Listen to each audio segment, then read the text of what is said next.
Hey guys, thanks for tuning in. This is Optibotimus coming to you with another video review. And today we're going to be taking a look at the new NECA Toys Godzilla.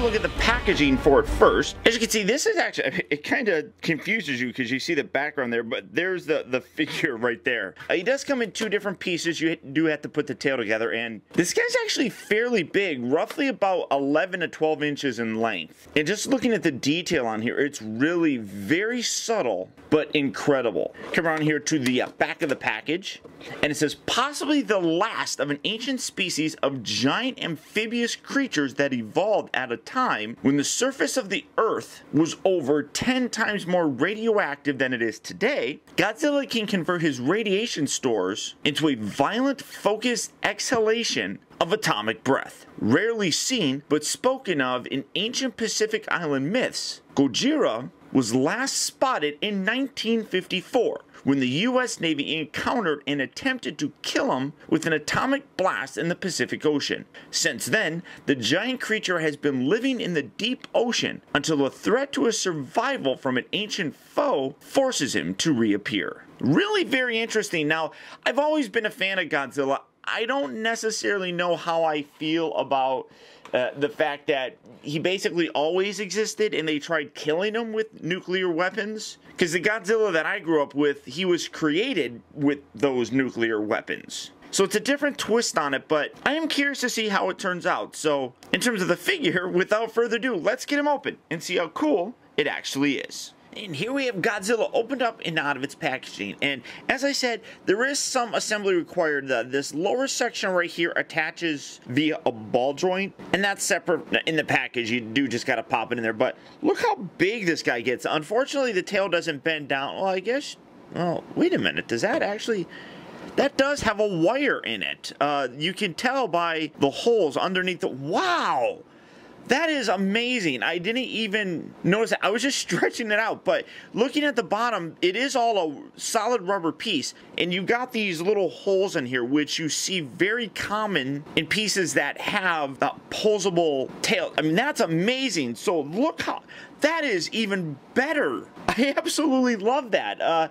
But everything else on here is outstanding. The amount of detail is really impressive. Zooming in to get a good look at that, I mean, you can see outstanding detail on the face. Very lizard-like eyes. You can see some real nice scales and everything.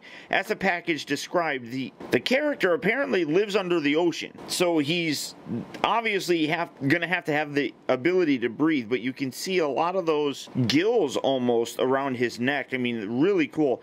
And then all the detail, it's so simple when you think about it, just to make a black figure, but all the additional detail that you have in this is just outstanding. All the scales, everything amazing. There is so much articulation in this as well that it's really, really impressive. I mean, just coming down here to the leg, again, incredible detail on there. The paint itself is very minimal, but the sculpting on it is fantastic. And then he's got little foot pegs down here at the bottom. I wonder if that actually is designed for their figure stands, which you could buy separately if you really wanted. Coming back because it seemed like my camera is having a hard time staying focused on things. I mean, incredible amount of detail all the way throughout this figure. Now, one thing that's also hilarious is his mouth is articulated. You can open it, and you got some nice teeth in there. He actually has a tongue. If I get it angled, you can see there's his tongue. They actually molded in a tongue in there, which it's amazing. Focusing in as much as I can, like I said, there you can see his tongue in there. I mean, it's really very neat. That's a detail that I would never have expected, but because it's NECA, you almost start expecting little things like that. And zooming in a little bit more, you can see that his eyes actually have a yellow paint on them, which really helps bring that realism to the character. Now, like I said, this thing is ridiculously articulated. The head at the upper part of the neck does move up and down. It moves left and right. It is on a bit of a ball joint. It only will look about that far left, however. The lower section of his neck, you can rotate and get him to even turn his head even more. So you got two joints right there, in addition to that mouth joint that I already showed you. The shoulders here do appear to be on ball joints, so you can get him moving in and out, but they don't move out too terribly far, which isn't a bad thing. I think it's more that way just because the hard plastic, it limits it a little bit, but they also do rotate all the way around. The shoulder or the elbows move forward and back, and they also rotate side to side. The wrists do rotate, and they also pivot forward and back. So there's a lot of articulation there. You've got very sharp nails here.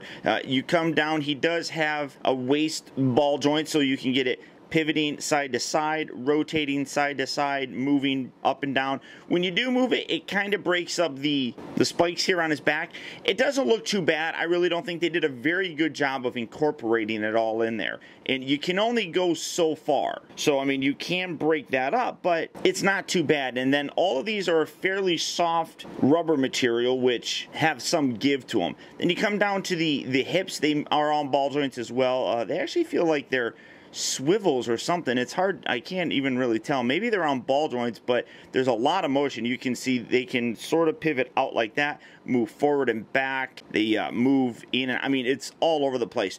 The knees here do move forward and back, but it is also limited, again, because of the sculpt, but they do rotate nicely. The toes and the feet down here, well, the toes aren't, but the feet do have forward and back, side to side, all that articulation. Now you come around here to the tail section. He's got 1, 2, 3, 4 joints here at the tail. You got one right here at the upper section. You got another one a little bit further down. All of these are on ball joints, so you can get a nice whipping sort of motion with them. Another one a little bit further down, and then the ball joint that you have to attach things. So you do have that rotates. And then obviously you have the wire that's inside the actual tail. I mean, that's simply incredible. Just really very, very impressive. And I mean, it looks terrific. Some people have criticized that the head doesn't really look all that Godzilla-ish, but I think it looks awesome. And I was a fan of the, I think it was like 1998 version of Godzilla with Matthew Broderick. I like that Godzilla. So this head almost has that kind of look where it's a little bit more square-ish, I guess. And I really do dig that. I mean, everything on this figure is outstanding and very, very impressive. The amount of detail just put into the various scales and things. And you can see that there is a difference in the paint. It fades very, very subtly, but there is a lot of that faded paint throughout the figure. And he does have a bit of a shine to him, which looks good. It gives a very reptilian feel. I cannot believe how great this looks. And honestly, this is the first Godzilla figure that I've ever bought. And I can't imagine any other Godzilla figure being as good as this. This just really sets the bar high for me. Now, this is out now at local retail such as Toys R Us. But if you can't find it there, go ahead and click on the link down in the video description. You'll go to Big Bad Toy Store,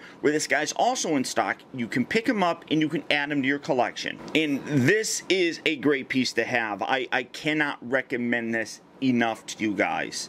But beyond that, guys, that's about it. So once again, I want to thank you for tuning in. This has been Optibotimus. Keep in touch with me. Find out recent purchases as well as all upcoming video reviews all at facebook.com/teambotimus and by following me over on Twitter at twitter.com/optibotimus. Also, don't forget to check out my new website at optibotimusreviews.com, where you can check out all my reviews from this past week and see what I have coming up for future videos. And don't forget, if you like this review, please rate, comment, and share this video. And until next time, I'll talk to you later.